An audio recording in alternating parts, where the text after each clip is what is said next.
Come on, Moses. Put your phone away.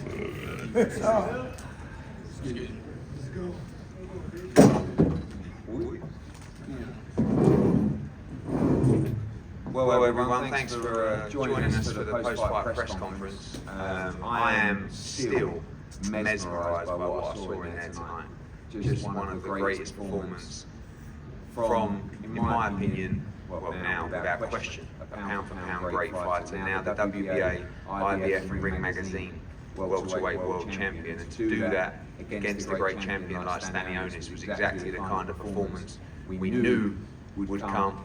But to do it on that platform in that moment shows how special Jaron Ennis is. So congratulations, Jaron, and we're open to the floor for questions. Yes. Kevin Garcia with FightHype. Boots, I mean, my first question for you is, you know, coming off your last fight, you know, there was talk, there was chatter, you know, does Boots have opportunities? You obviously silenced all those doubters today. How do you feel, you know, thinking about that talk and what you just did today? That's what y'all was waiting for. That's what y'all looking for. Yeah, y'all seen it. Y'all seen it firsthand. What? And it's congratulations on an amazing win. Like Dan said, the last 2 fights, you put your heart out there, did everything you can.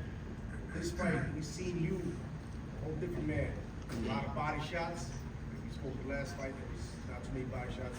A lot of hooks, uppercuts. You took him out in a beautiful way. What's next for you? What you want? Right now, like I said, I'm enjoying my win. You know, enjoy my win, chill with the fam. You know, enjoy this IBF, the WBA, and the Ring Magazine, and we'll sit back and talk to the team. We'll see.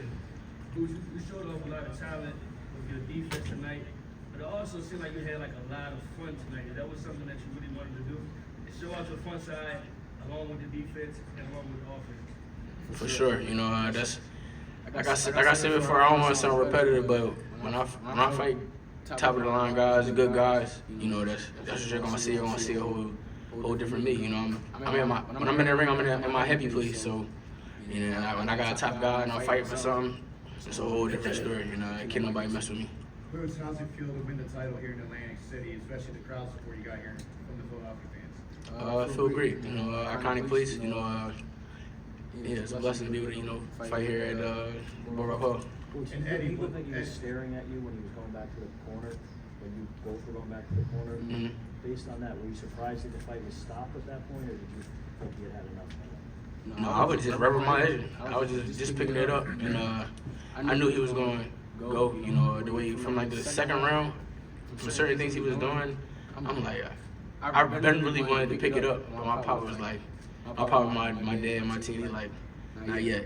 You know, just take your time, chill, have fun, you know, stick to the game plan, let it come. Boots, can you talk to us about the trajectory over the last few fights? You've gone from Roman Villa at the smaller room here, 2 back-to-back fights in Philly. The last fight was against a guy you'd already fought before. The previous one before that was a replacement opponent. You've now unified the titles here in Atlantic City. Talk to us about that experience and the experience over the course of the last 3 fights. Great experience, you know. I made history fighting in Philadelphia at the Wells Fargo Center. I think it was like 15,000. The first to do that. Came back, did it again. You know, I think I did like 10 or 11 or something like that. And then we fight here at this iconic arena at the Boardwalk. You know, everything falling in line. It's perfect timing. And what would you like to do next? Like I said, I'm gonna sit back and talk to the team. You know, I'm gonna enjoy this win, enjoy this victory, and we'll see. Boots. Yes. What you like when you're a champ next? I think Jaron's already showed us as a team that he's about legacy and he's about fighting and beating the champions. I think the greatest achievement for any fighter is to become undisputed. And, you know, I mean, I don't know the ins and outs of how Boots felt at the weight, but certainly at the weigh-in he looked extremely comfortable. And you know, that was always part of the chat was after the Chidasian fight. Is it time to move up? And you know, I would have felt really like we hadn't done our job if he moved up without unifying the division. You You know, and I think enough people don't really talk about the fact that people say, you know, he's never beaten a champion before. He was the interim IBF world champion, and Errol Spence vacated the belt rather than fight Jaron Ennis. So that's why they elevated him to IBF champion. And you know, I said to him in the change room tonight, damn. He said, why? I said, because after the Chudasian fight, people actually wanted to fight you. Now we're going to go back to no one wanted to fight you. And I hope that the other champions have ambition. But that was a setup. We set it up like that. You know what I mean? That way we knew we'd be able to get some fights.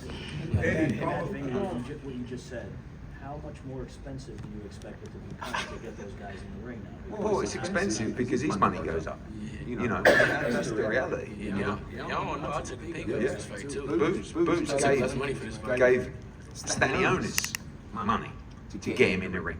You know, we hear at the press conference, you know, Stanionis has wanted Boots for years. Well, who's ever heard that? Right. We never had a phone call. This fight happened because of me. I took less money. I gave Stanionis more money to fight me. And that's not, That shows who really wanted to fight. and that's not what we do or what we want to do. But sometimes as a team, you move forward collectively, and that's why these guys are great to work with. They're chasing greatness. But now, after a performance like that, no, we don't take less money. We take more money. So the other guys have got to, they'll get paid, but they have to show some ambition. It's just money, money, money, money. What about trying to be number one in the division?